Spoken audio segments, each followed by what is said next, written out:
ধৰি লওক বা মই অকণমান তললৈ নমাই দিছোঁ 5 লাখ টকা এটা আজি পালে প্ৰবঞ্চনাৰ টকা কিন্তু সেই টকাৰে আপুনি বিলাসিতা কৰক কাপোৰ কানি কিনিছে মন পচন্দৰ মোবাইলটো কিনিছে অলংকাৰ কিনিছে কিন্তু সেই সুখটো আপুনি নাপায় এইবাবেই কাৰণ আপুনি সেয়া প্ৰবঞ্চনাৰ টকাৰে কৰিছে আপুনি সুখ পাব তেতিয়া যদি সৎ পথেৰে অৰ্জন কৰি 100 টকাৰে গধূলি আহোঁতে ঘৰলৈ খাবলৈ বুলি অন্তত পাচলি কেইটামান আপুনি কিনি আনিছে সেই 100 টকাটোতো কিন্তু সুখ আছে গতিকে আপোনালোকে নিজেই বাছি ল'ব লাগিব যে সফলতাৰ কোনো শ্বৰ্টকাট নাথাকে কোনো চুটি পথ নাথাকে আমি এটা দীঘল পথেৰে যাম কিন্তু লাহে লাহে যাম আৰু এটা সময়ত আমি বিচৰা সেই সপোনটো পূৰ কৰিম নালাগে আমাক 2000 কোটি টকা কোটিপতি হোৱাৰ সপোন একেবাৰে নেদেখিব মানুহ হোৱাৰ সপোন দেখক কাৰণ আজিকালি সমাজত ভাল মানুহৰ অভাৱ হৈছে আমি সৰুৰ পৰা যিখিনি পাঠ পঢ়িছিলোঁ পঢ়াশালীত কিতাপত যিবোৰ পঢ়িলোঁ নীতি শিক্ষা যিবোৰ পঢ়িলোঁ সেইবোৰৰ পৰা আমি এতিয়া দূৰত আঁতৰি আহিলোঁ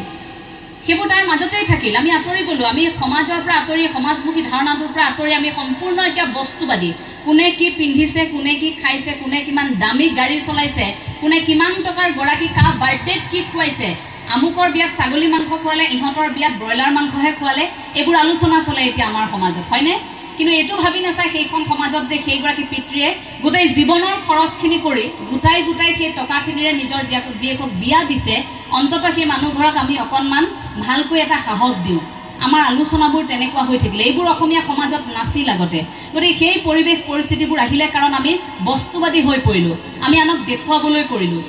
সেইদিনা হোমেন বৰগোহাঁইদেৱৰ মোৰ জীৱনত ঈশ্বৰ এই গ্ৰন্থখনতে এটা কথা লিখিছিল যে আনক দেখুৱাবৰ বাবে আমি কিয় নিজক সলনি কৰিব নালাগে চাব দেই যে আপুনি যি হয় আপুনি সেয়াই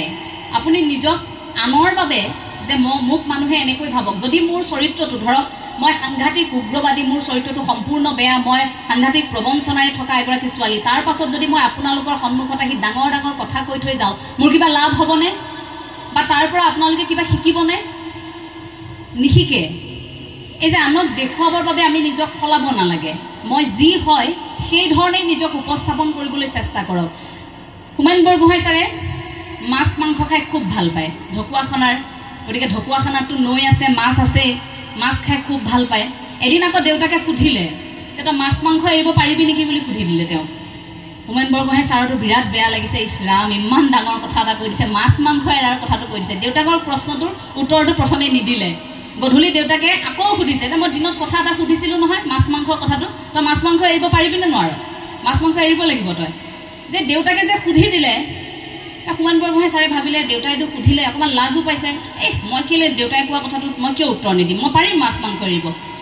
পাৰিম দেউতা একেষাৰে ক'লে নিশালৈ আনিলে নহয় ডাঙৰ ডাঙৰ মাছ চাৰিকৰীয়াৰ পৰা লোভ লাগিছে এতিয়া থাকিব পৰা নাই লোভত মাক দেউতাকে সন্মুখত ধুনীয়াকৈ ভজা পোৰা মাছ মাংস খাই আছে আৰু হোমেন বৰগোহাঁই আলু পিটিকা ভাত খাই আছে কিন্তু মনত লোভ সাংঘাতিক আছে বাৰে বাৰে এটাই ভাবিছে মই কি ভুল কৰি জীৱনত এই কথাষাৰ ক'লোঁ মই কিয় ক'লোঁ মাছ মাংস মই নাখাওঁ বুলি 7 বছৰ দিন